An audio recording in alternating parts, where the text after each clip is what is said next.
ಇಪ್ಪತ್ತಾರರಿಂದ cash transaction limit ನಲ್ಲಿ ಭಾರಿ ಬದಲಾವಣೆ ಆಗ್ತಾ ಇದೆ.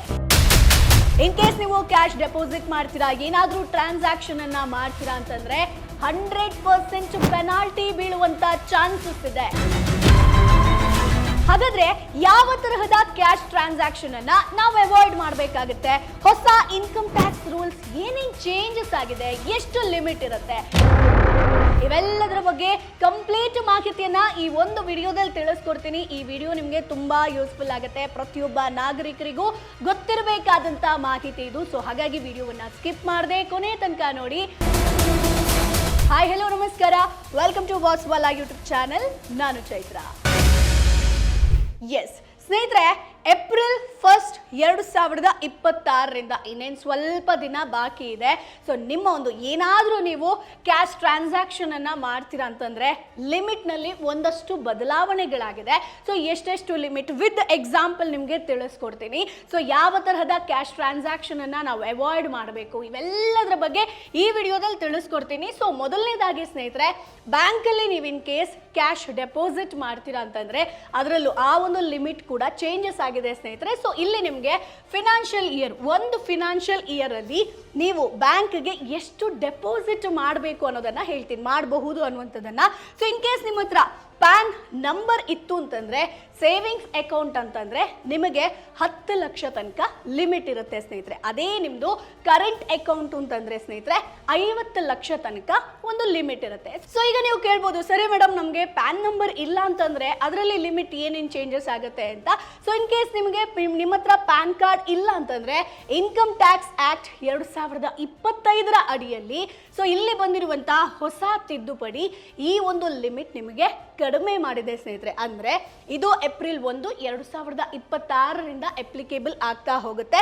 ಸೊ ಇಲ್ಲಿ ನಿಮ್ಮ ಹತ್ರ ಪ್ಯಾನ್ ಇಲ್ಲ ಅಂತಂದ್ರೆ ಫಿನಾನ್ಷಿಯಲ್ ಇಯರ್ ಅಲ್ಲಿ ನಿಮಗೆ 5 ಲಕ್ಷ ತನಕ ಡೆಪಾಸಿಟ್ ಮಾಡುವಂತ ಒಂದು ಲಿಮಿಟ್ ಇರುತ್ತೆ. ಸೊ ಅದೇ ನಿಮಗೆ 5 ಲಕ್ಷ ಇನ್ ಕೇಸ್ ನೀವು ದಾಟಿದ್ರಿ, ಒಂದು 6 ಲಕ್ಷ 7 ಲಕ್ಷ ಮಾಡಿದ್ರಿ ಅಂತಂದ್ರೆ ನಿಮ್ಮ ಆಧಾರ್ ನಂಬರ್ ಆಧಾರದ ಮೇಲೆ ಕ್ಯಾಶ್ ಡೆಪಾಸಿಟ್ ಅನ್ನ ಅದರ ರಿಪೋರ್ಟ್ ಅನ್ನ ಕೊಡುತ್ತೆ ಬ್ಯಾಂಕ್ ನಿಮ್ಗೆ. ಅಂದ್ರೆ ಇಲ್ಲಿ ನೀವು 5 ಲಕ್ಷ 6 ಲಕ್ಷ ಒಂದು ಕ್ರಾಸ್ ಮಾಡಿದ್ರಿ, ಪ್ಯಾನ್ ನಂಬರ್ ಇಲ್ಲ ಅಂತಂದ್ರೆ ಆಧಾರ್ ಇರುತ್ತಲ್ವಾ, ಸೊ ಅಲ್ಲಿ ನಿಮ್ಗೆ ಏನಾಗುತ್ತೆ ಅಂತಂದ್ರೆ ಬ್ಯಾಂಕ್ನವರು ನಿಮ್ಗೆ ಇನ್ಕಮ್ ಟ್ಯಾಕ್ಸ್ನವರಿಗೆ ಒಂದು ರಿಪೋರ್ಟ್ ಅನ್ನ ಕೊಡ್ತಾರೆ, ಇಂಥ ವ್ಯಕ್ತಿ ಇಷ್ಟು ಬ್ಯಾಂಕಿಂದ ಅಂದ್ರೆ ಇಷ್ಟು ಡೆಪಾಸಿಟ್ ಮಾಡಿದ್ದಾರೆ ಅನ್ನುವಂಥದ್ದು. ಸೊ ಹಾಗಾಗಿ ಇಲ್ಲಿ ನಿಮ್ಗೆ ಏನಾಗುತ್ತೆ ಅಂತಂದ್ರೆ ನಿಮ್ಮ ಮೊಬೈಲ್ ನಂಬರ್ಗೆ ಅಥವಾ ನಿಮ್ಮ ಜಿಮೇಲ್ಗಾಗಿರ್ಬೋದು ಅಥವಾ ನಿಮ್ಮ ಅಡ್ರೆಸ್ಗೆ ನೋಟಿಸ್ ಬರುವಂತ ಚಾನ್ಸಸ್ ಇದೆ ಸ್ನೇಹಿತರೆ. ಹಾಗಾದ್ರೆ ರಿಪೋರ್ಟಿಂಗ್ ಆದ್ಮೇಲೆ ಏನಾಗುತ್ತೆ? ಈಗ ಸರಿ, ನನಗೆ ನೋಟಿಸ್ ಬಂತು ಅಂತಂದ್ರೆ ಅದಾದ್ಮೇಲೆ ಏನಾಗುತ್ತೆ ಅಂತಂದ್ರೆ ಇಲ್ಲಿ ನಿಮಗೆ ಇನ್ಕಮ್ ಟ್ಯಾಕ್ಸ್ ಆಕ್ಟ್ ರೂಲ್ 237 ಅಡಿಯಲ್ಲಿ ನಿಮ್ಗೆ ಏನಾಗುತ್ತೆ ಅಂತಂದ್ರೆ SFT, ಸಿಂಪಲ್ ಆಗಿ ಹೇಳಬೇಕು ಅಂತಂದ್ರೆ ಸ್ಟೇಟ್ಮೆಂಟ್ ಆಫ್ ಫಿನಾನ್ಷಿಯಲ್ ಟ್ರಾನ್ಸಾಕ್ಷನ್ ಅಲ್ಲಿ ನಿಮಗೆ ಒಂದು ರಿಪೋರ್ಟಿಂಗ್ ಅನ್ನ ಕೊಡ್ತಾರೆ ಸ್ನೇಹಿತರೆ. ಅಂದ್ರೆ ಸಿಂಪಲ್ ಆಗಿ ಹೇಳಬೇಕು ಅಂತಂದ್ರೆ ಒಬ್ಬ ವ್ಯಕ್ತಿ ತನ್ನ ಬ್ಯಾಂಕ್ ಅಕೌಂಟ್ಗೆ ಇಂತಿಷ್ಟು ಕ್ಯಾಶ್ ಡೆಪಾಸಿಟ್ ಅನ್ನ ಮಾಡಿದ್ದಾರೆ ಅಂತ ಇಲ್ಲಿ ಬ್ಯಾಂಕ್ನವರು ಇನ್ಕಮ್ ಟ್ಯಾಕ್ಸ್ ಡಿಪಾರ್ಟ್ಮೆಂಟ್ಗೆ ಮಾಹಿತಿಯನ್ನ ಕೊಡ್ತಾರೆ. ಸೊ ಅವರು ಕೂಡ ಒಂದು ನೋಟಿಸ್ ಮುಖಾಂತರ, ಡಾಕ್ಯುಮೆಂಟೇಶನ್ ಮುಖಾಂತರ ಮಾಹಿತಿಯನ್ನ ಕೊಡ್ತಾರೆ. ಸೊ ಇಲ್ಲಿ ನಿಮಗೆ ಪೆನಾಲ್ಟಿ ಬೀಳುವಂತ ಚಾನ್ಸಸ್ ಇರುತ್ತೆ ಸ್ನೇಹಿತರೆ. ಸೊ ಇಲ್ಲಿ ಹಣದ ಮೂಲ ಏನು ಅನ್ನುವಂಥದ್ದು ಫಸ್ಟ್ ಪ್ರಶ್ನೆ ಬರುತ್ತೆ. ಈಗ ನಾನು ಹೇಳಿದೆ ಜಿಮೇಲ್ಗೆ ನಿಮಗೆ ಒಂದು ಮೆಸೇಜ್ ಬರುತ್ತೆ ಅಂತ. ಸೊ ಇಲ್ಲಿ ನಿಮಗೆ ಹಣದ ಮೂಲ ಎಲ್ಲಿಂದ ದುಡ್ಡು ಬಂತು, ಯಾರಿಂದ ಬಂತು, ಏನ್ ರೀಸನ್ ಅನ್ನುವಂಥದ್ದನ್ನ ಇಲ್ಲಿ ನೀವು ಕೊಡಬೇಕಾಗುತ್ತೆ. ಅದಾದ್ಮೇಲೆ ಜಸ್ಟಿಫಿಕೇಶನ್ ಅನ್ನ ಕೊಡಬೇಕು ವಿತ್ ಡಾಕ್ಯುಮೆಂಟ್ಸ್, ವಿವರಣೆ ಸಹಿತ ನೀವು ಡಾಕ್ಯುಮೆಂಟ್ ಅನ್ನ ಕೊಡಬೇಕಾಗತ್ತೆ. ಸೊ ಇಲ್ಲಿ ಡಾಕ್ಯುಮೆಂಟ್ ಅನ್ನ ಇನ್ ಕೇಸ್ ನೀವು ಕರೆಕ್ಟ್ ಆಗಿ ಕೊಟ್ರಿ, ಎಲ್ಲ ಸರಿ ಇತ್ತು ಅಂತಂದ್ರೆ ನೀವು ಸೇಫ್ ಆಗ್ತೀರಾ ಸ್ನೇಹಿತರೆ.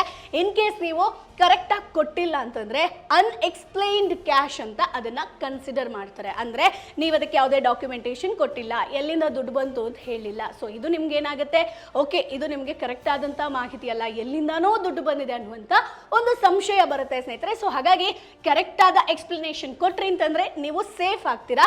ಸೊ ಇಲ್ಲ ಅಂತಂದ್ರೆ ನಿಮಗೆ 84% ಟ್ಯಾಕ್ಸ್ ಅಥವಾ ಪೆನಾಲ್ಟಿಯನ್ನ ಹಾಕಬಹುದು ಸ್ನೇಹಿತರೆ. ಇದನ್ನ ಗಮನದಲ್ಲಿ ಇಟ್ಕೊಳ್ಬೇಕು. ಸೊ ಹಾಗಾಗಿ ಲಿಮಿಟ್ ಕ್ರಾಸ್ ಮಾಡದೆ ಇರೋ ತರ ನೋಡ್ಕೊಳ್ಳಿ. ನಾನು ಎಷ್ಟು ಲಿಮಿಟು, ಸೇವಿಂಗ್ಸು, ಕರೆಂಟ್ ಎಲ್ಲ ಹೇಳಿದೆ. ಸೊ ಇಲ್ಲಿ ಸ್ನೇಹಿತರೆ ಮುಖ್ಯವಾಗಿ ಬರುವಂತಹ ಪ್ರಶ್ನೆ, ಜನರು ಯಾಕೆ ಅಷ್ಟು ಕ್ಯಾಶ್ ಟ್ರಾನ್ಸಾಕ್ಷನ್ ಅನ್ನ ಮಾಡ್ತಾರೆ ಅನ್ನುವಂಥದ್ದು. ಸೊ ಮೊದಲನೇದಾಗಿ ಅಫ್ಕೋರ್ಸ್ ಮದುವೆ ಆಗಿರ್ಬೋದು, ಮನೆ ಕಟ್ಟುವಾಗ ಆಗಿರ್ಬೋದು, ಅಥವಾ ಬಿಸ್ನೆಸ್ ಪರ್ಪಸ್ಗಾಗಿರ್ಬೋದು, ಹೆಲ್ತ್ ಎಮರ್ಜೆನ್ಸಿ ಬಂತು ಅಂತಂದ್ರೆ ಮೇಜರ್ ಆಗಿ ಬರೋ ಸಮಸ್ಯೆ ಹೆಲ್ತ್ ಒಂದು ಎಮರ್ಜೆನ್ಸಿ ಬಂತು, ತುರ್ತು ಪರಿಸ್ಥಿತಿ ಬಂತು ಅಂತಂದ್ರೆ ಎಷ್ಟು ದುಡ್ಡು ಬೇಕಾಗಬಹುದು ಅನ್ನುವಂಥದ್ದು ನಿಮ್ಗೆಲ್ರಿಗೂ ಕೂಡ ಗೊತ್ತಿರುತ್ತೆ. ಸೊ ಆರ್ಥಿಕ ಒತ್ತಡ ಬಿತ್ತು ಅನ್ನುವಾಗ ನಾವು ಕ್ಯಾಶ್ ಟ್ರಾನ್ಸಾಕ್ಷನ್ ಅನ್ನ ಮಾಡೇ ಮಾಡ್ತೀವಿ ಸ್ನೇಹಿತರೆ. ಇಲ್ಲಿ ನಾನು ಯಾಕೆ ಇದನ್ನ ಹೇಳ್ತಾ ಇದ್ದೀನಿ ಅಂತಂದ್ರೆ, ಸೊ ಒಂದು ಎಕ್ಸಾಂಪಲ್ ಅನ್ನ ಕೊಡ್ತೀನಿ ಸ್ನೇಹಿತರೆ. ನಾಳೆ ದಿನ ನಮ್ಗೇನೋ ಒಂದು ಹೆಲ್ತ್ ಎಮರ್ಜೆನ್ಸಿ ಬಂತು, ಆಸ್ಪತ್ರೆ ಬಿಲ್ 2 ಲಕ್ಷ 5 ಲಕ್ಷ 10 15 ಲಕ್ಷ ಬಂತು ಅಂತಂದ್ರೆ, ಸೊ ನಮ್ಮ ಹತ್ರ ಬೇರೆ ಯಾವುದೋ ಒಂದು ಪರ್ಪಸ್ ಏನೇ ಒಂದು ದಾರಿ ಇಲ್ಲ ಅಂತಂದ್ರೆ ನಾವೇನ್ ಮಾಡ್ತೀವಿ, ಸೇವಿಂಗ್ಸ್ ಎಷ್ಟು ಉಳಿತಾಯ ಮಾಡಿರ್ತೀವೋ ಅದೆಲ್ಲ ಖರ್ಚು ಮಾಡ್ತೀವಿ. ಸೊ ಸಂಬಂಧಿಕರ ಹತ್ರ, ಫ್ರೆಂಡ್ಸ್ ಹತ್ರ ದುಡ್ಡೆಲ್ಲ ಕೇಳಿರ್ತೀವಿ. ಆರ್ಥಿಕ ಒತ್ತಡ ನಮ್ಮ ಮೇಲಿರುತ್ತೆ. ಸೊ ಹೆಲ್ತ್ ಇನ್ಶೂರೆನ್ಸ್ ಇತ್ತು ಅಂತಂದ್ರೆ ಇದೆಲ್ಲದರಿಂದ ನಾವು ಪಾರಾಗ್ಬೋದು ಸ್ನೇಹಿತರೆ. ನಾವು ಉಳಿತಾಯ ಏನ್ ಮಾಡಿರ್ತೀವೋ ಅದು ಕೂಡ ಸೇಫ್ ಆಗಿರುತ್ತೆ. ಸೊ ಹಾಸ್ಪಿಟಲ್ ಬಿಲ್ ಅನ್ನ ಹೆಲ್ತ್ ಇನ್ಶೂರೆನ್ಸೇ ಭರಿಸುತ್ತೆ ಸ್ನೇಹಿತರೆ. ಅಂದ್ರೆ ನಮ್ಗೊಂದು ರೀತಿಯಾಗಿ ಆರ್ಥಿಕವಾಗಿ ಬೆಂಬಲವನ್ನ ಕೊಡುತ್ತೆ ಹೆಲ್ತ್ ಇನ್ಶೂರೆನ್ಸ್. ಸೊ ನಿಮಗೆ ತಿಂಗಳಿಗೆ ಏನಿಲ್ಲ ಅಂತಂದ್ರು 700-900 ರೂಪಾಯಿಂದ ಒಂದು ಪ್ರತಿ ತಿಂಗಳಿಗೆ ಪ್ರೀಮಿಯಂ ಶುರುವಾಗುತ್ತೆ. ಕವರೇಜ್ ನಿಮಗೆ 10 ರಿಂದ 20 ಲಕ್ಷ ಕವರೇಜ್ ಸಿಗುತ್ತೆ. ನಿಮ್ಮ ಹೆಲ್ತ್ ಆಗಿರ್ಬೋದು, ನಿಮ್ಮ ಕುಟುಂಬ ಆಗಿರ್ಬೋದು, ನೀವು ಯಾವಾಗ ಪ್ರೀಮಿಯಂ ಕಟ್ಟೋದಕ್ಕೆ ಶುರು ಮಾಡಿದ್ರೆ ಅದೆಲ್ಲದ್ರ ಮೇಲೆ ಡಿಪೆಂಡ್ ಆಗಿ ಅಷ್ಟು ಕವರೇಜ್ ಸಿಗುತ್ತೆ. ಸೊ ಇದೇ ಅಮೌಂಟ್ ಅನ್ನ ನೀವು ಹೆಲ್ತ್ ಇನ್ಶೂರೆನ್ಸ್ ಅನ್ನ ಮಾಡಿಸಿಲ್ಲ ಅಂತಂದ್ರೆ ಅಷ್ಟೂ ದುಡ್ಡು ನಿಮ್ಮ ಸೇವಿಂಗ್ಸ್ ಅಲ್ಲಿ ಹೋಗಿರುತ್ತೆ. ಸೊ ಈಗ ನಾವು ಹೆಲ್ತ್ ಇನ್ಶೂರೆನ್ಸ್ ಅನ್ನ ಬೈ ಮಾಡ್ತೀವಿ ಅಂತಂದ್ರೂ ಕೂಡ ಕವರೇಜ್ ಎಷ್ಟಿರಬೇಕಾಗತ್ತೆ, ಏನೇನು ಬೆನಿಫಿಟ್ ಇರುತ್ತೆ. ಸೊ ಮಾರ್ಕೆಟ್ ಅಲ್ಲಿ 25ಕ್ಕೂ ಹೆಚ್ಚು ಹೆಲ್ತ್ ಇನ್ಶೂರೆನ್ಸ್ ಕಂಪನಿಗಳಿರುತ್ತೆ. ಸೊ ಅದನ್ನ ಹೇಗೆ ಫಿಲ್ಟರ್ ಮಾಡಿ ಬೈ ಮಾಡೋದು ಅನ್ನುವಂತ ಕನ್ಫ್ಯೂಷನ್ ಅಲ್ಲಿ ಇರ್ತಾರೆ. ಬಟ್ ಇಲ್ಲಿ ನಿಮಗೆ ಒಂದು ಪ್ಲಾಟ್ಫಾರ್ಮ್ ಬಗ್ಗೆ ನಾನು ಹೇಳ್ತೀನಿ. ಇದನ್ನ ಖುದ್ದು ನಾನು ನನ್ನ ಫ್ಯಾಮಿಲಿಗೋಸ್ಕರ ನಾನು ಯೂಸ್ ಮಾಡ್ಕೊಂಡಿದ್ದೀನಿ, ಡಿಟ್ಟೋ ಇನ್ಶೂರೆನ್ಸ್. ಸೊ ಇಲ್ಲಿ ನಿಮಗೆ ಕಂಪ್ಲೀಟ್ ಆಗಿ ಪ್ರಾಮಾಣಿಕವಾಗಿ ಅವ್ರು ಕೆಲಸ ಮಾಡ್ತಾರೆ, ಸ್ಪ್ಯಾಮ್ ಫ್ರೀ ಆಗಿರುತ್ತೆ. ಸೊ ವಿಮಾ ಸಲಹೆಗಾರರು ಇಲ್ಲಿ ನಿಮಗೆ ಸಿಗ್ತಾರೆ. ಸೊ ಈ ಡಿಟ್ಟೋ ಅನ್ನುವಂಥದ್ದು ಝೆರೋದ ಬೆಂಬಲಿತ ಕಂಪನಿ ಆಗಿರುತ್ತೆ. ಸೊ ಇಲ್ಲಿ ನಿಮಗೆ ನಿಮ್ಮ ವೈಯಕ್ತಿಕ ವಿಮಾ ಸಲಹೆಗಾರರಂತೆ ಇಲ್ಲಿ ಕೆಲಸ ಮಾಡ್ತಾರೆ ಸ್ನೇಹಿತರೆ. ಸೊ ಇಲ್ಲಿ ನಿಮಗೆ ವಿಶೇಷ ಏನಪ್ಪಾ ಅಂತಂದ್ರೆ, ಕನ್ಸಲ್ಟೇಷನ್ ಆಗಿರ್ಬೋದು, ಕಾಲ್ಸ್ ಆಗಿರ್ಬೋದು, ಕ್ಲೇಮ್ ಸಪೋರ್ಟ್ ಉಚಿತ ಆಗಿರುತ್ತೆ. ಕ್ಲೇಮ್ ಡಿನೇಡ್ ಆಯ್ತು ಅಂತಂದ್ರೆ ಅದಕ್ಕೂ ಕೂಡ ಹೆಲ್ಪ್ ಮಾಡ್ತಾರೆ. ಸ್ಪ್ಯಾಮ್ ಕಾಲ್ಸ್ಗಳು ಕೂಡ ಇರೋದಿಲ್ಲ. ಸೊ ಇಲ್ಲಿ ನಿಮಗೆ 24/7 ನಿಮಗೆ ಹೆಲ್ಪ್ ಮಾಡ್ತಾರೆ ಸ್ನೇಹಿತರೆ. ಯಾವ ಹೆಲ್ತ್ ಇನ್ಶೂರೆನ್ಸ್ ಬೈ ಮಾಡಬೇಕು, ಏನೇ ಕನ್ಫ್ಯೂಷನ್ ಇದ್ರೂ ಕೂಡ ಒಂದು ಕ್ಲಾರಿಟಿಯನ್ನ ಕೊಡ್ತಾರೆ. ಫೈನಲ್ ಆಗಿ ಯಾವ ಹೆಲ್ತ್ ಇನ್ಶೂರೆನ್ಸ್ ಅನ್ನ ಬೈ ಮಾಡಬಹುದು ಅನ್ನುವಂತ ಒಂದು ಕಂಪ್ಲೀಟ್ ಇನ್ಫಾರ್ಮೇಶನ್ ಅನ್ನ ಕೊಡ್ತಾರೆ. ಸೊ ಈ ಒಂದು ಸ್ಪಷ್ಟತೆ ನಿಮಗೂ ಕೂಡ ಬೇಕು ಅಂತಂದ್ರೆ ಸೊ ಡಿಸ್ಕ್ರಿಪ್ಷನ್ ಅಲ್ಲಿ ಲಿಂಕ್ ಅನ್ನ ಕೊಟ್ಟಿರ್ತೀನಿ, ಡೈರೆಕ್ಟ್ ಆಗಿ ಚೆಕ್ ಮಾಡಿ. ಸೊ ನೆಕ್ಸ್ಟ್ ನಾವು ಟಾಪಿಕ್ ಹೋಗೋಣ. ಸೊ ಸ್ನೇಹಿತರೆ, ಈಗ ಕ್ಯಾಶ್ ಟ್ರಾನ್ಸಾಕ್ಷನ್ ಆಗಿರ್ಬೋದು, ಹೆಲ್ತ್ ಇನ್ಶೂರೆನ್ಸ್ ಯಾಕೆ ಇಂಪಾರ್ಟೆಂಟ್ ಅಂತ ಹೇಳಿದೆ ಅಲ್ವಾ. ಸೊ ಅದ್ರ ಜೊತೆಗೆ ಈಗ ಕ್ಯಾಶ್ ಟ್ರಾನ್ಸಾಕ್ಷನ್ ಅನ್ನ ಮಾಡ್ತೀರಾ ಅಂತಂದ್ರೆ ಏನೇನ್ ಲಿಮಿಟು, ಏನೇನ್ ಪೆನಾಲ್ಟಿ ಅನ್ನೋದನ್ನ ಹೇಳ್ತಾ ಹೋಗ್ತೀನಿ. ಸೊ ಇಲ್ಲಿ ಕ್ಯಾಶ್ ವಿಡ್ರಾ ರೂಲ್ಸ್ ಬಗ್ಗೆ ಹೇಳ್ತೀನಿ. ಸೊ ಸೆಕೆಂಡ್ ಪಾಯಿಂಟ್ ಆಗಿರುತ್ತೆ, ಸೆಕ್ಷನ್ 393ರ ಅಡಿಯಲ್ಲಿ ನಿಮಗೆ ಇನ್ಕಮ್ ಟ್ಯಾಕ್ಸ್ ಡಿಪಾರ್ಟ್ಮೆಂಟ್ TDS ಮೂಲಕ ಸ್ನೇಹಿತರೆ, ಇಲ್ಲಿ TDS ಮೂಲಕ ನೀವು ಹಣ ವಿಡ್ರಾ ಮಾಡೋದನ್ನ ಟ್ರ್ಯಾಕ್ ಮಾಡ್ತಾ ಇರುತ್ತೆ. ಸೊ ನೀವು ಎಷ್ಟು ವಿಡ್ರಾ ಮಾಡಿದ್ರಿ, ಯಾವಾಗ ವಿಡ್ರಾ ಮಾಡಿದ್ರಿ. ಸೊ ಸ್ನೇಹಿತರೆ, ಈಗ ಹೆಲ್ತ್ ಇನ್ಶೂರೆನ್ಸ್ ಆಗಿರ್ಬೋದು, ಒಂದು ಹಣದ ಒತ್ತಡ ಬಂತು ಅಂತಂದ್ರೆ ಅದಕ್ಕೊಂದು ಬೆಸ್ಟ್ ಸೊಲ್ಯೂಷನ್ ಅನ್ನ ಕೊಟ್ಟೆ ಅಲ್ವಾ. ಸೊ ಅದ್ರ ಜೊತೆಗೆ ಕ್ಯಾಶ್ ಲಿಮಿಟ್ ಬಗ್ಗೆ ಕೂಡ ನೆಕ್ಸ್ಟ್ ನಾವು ನೋಡ್ತಾ ಹೋಗೋಣ, ಏನೇನು ಪೆನಾಲ್ಟಿ ಬೀಳುತ್ತೆ ಅಂತ ಹೇಳ್ಕೊಂಡು. ಇಲ್ಲಿ ನಿಮಗೆ ಕ್ಯಾಶ್ ವಿಡ್ರಾ ರೂಲ್ಸ್ ಸೆಕ್ಷನ್ 393ರ ಅಡಿಯಲ್ಲಿ ಇನ್ ಕೇಸ್ ನೀವು ಇನ್ಕಮ್ ಟ್ಯಾಕ್ಸ್ ಡಿಪಾರ್ಟ್ಮೆಂಟ್ ಅಂದ್ರೆ TDS ಮೂಲಕ ನೀವು ಹಣ ವಿಡ್ರಾ ಮಾಡೋದನ್ನ ಟ್ರ್ಯಾಕ್ ಮಾಡ್ತಾ ಇರುತ್ತೆ. ಸೊ ನೀವು ಎಷ್ಟು ವಿಡ್ರಾ ಮಾಡಿದ್ರಿ, ಎಲ್ಲಿ, ಯಾವಾಗ, ಇವೆಲ್ಲದರ ಬಗ್ಗೆ ಟ್ರ್ಯಾಕ್ ಮಾಡ್ತಾ ಇರುತ್ತೆ. ಸೊ ITR ಫೈಲ್ ಮಾಡದಿದ್ರೆ ಏನಾಗುತ್ತೆ ಅನ್ನೋದನ್ನ ಹೇಳ್ತೀನಿ.